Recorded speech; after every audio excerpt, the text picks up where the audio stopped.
rendering out in this pan for a risotto. I'm rendering out some cheeks. This guy, guanciale. You can also use pancetta. Everybody can get pancetta in the regular grocery stores, right? So we start out, for 4 people, we start out by rendering some chopped pork and fat, basically. It's a saffron-citrus risotto.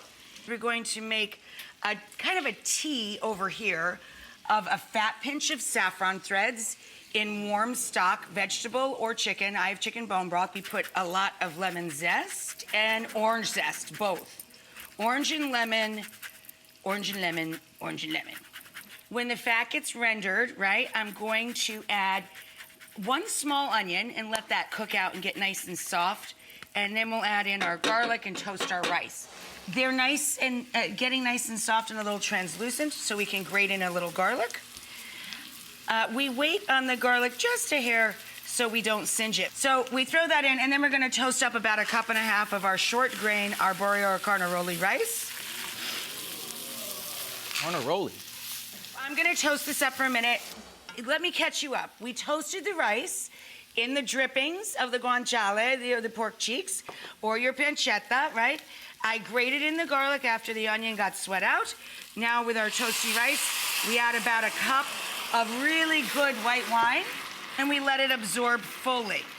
Now, from the point that we start adding liquids to a pot of risotto, it should take about 18 minutes for it to be nice and al dente. The way we develop the creaminess in risotto is by using a funny-looking spoon with a hole in the middle, which looks kind of useless, but that serves a purpose, and a round bottom pot. We get into the corners, and every time we add liquid, we work the pot to develop the starch.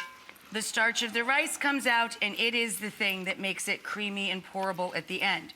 For every 1.5 cups of short grain rice, we add about 6 cups of warm liquid. In this case, we have stock or bone broth. When we make risotto, you want each addition of the stock, you want it to absorb first before you add the next layer.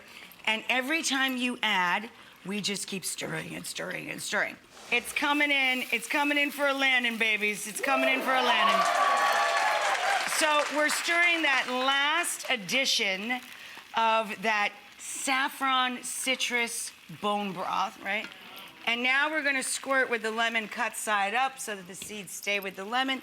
A little bit of the juice of both, lemon and orange, a little bit of citrus. And then we're going to add our butter. 3 or 4 pats of butter at the end. Butter makes it better. Butter makes a lot better. Good amount of butter. This is a dairy product-loving crowd, I say. They are. They're dairy-loving people. It's very nice. And then we're going to put in a fat handful each of the pecorino and the parm.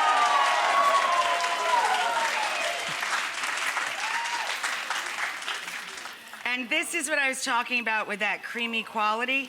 You see how creamy that is? Look at that.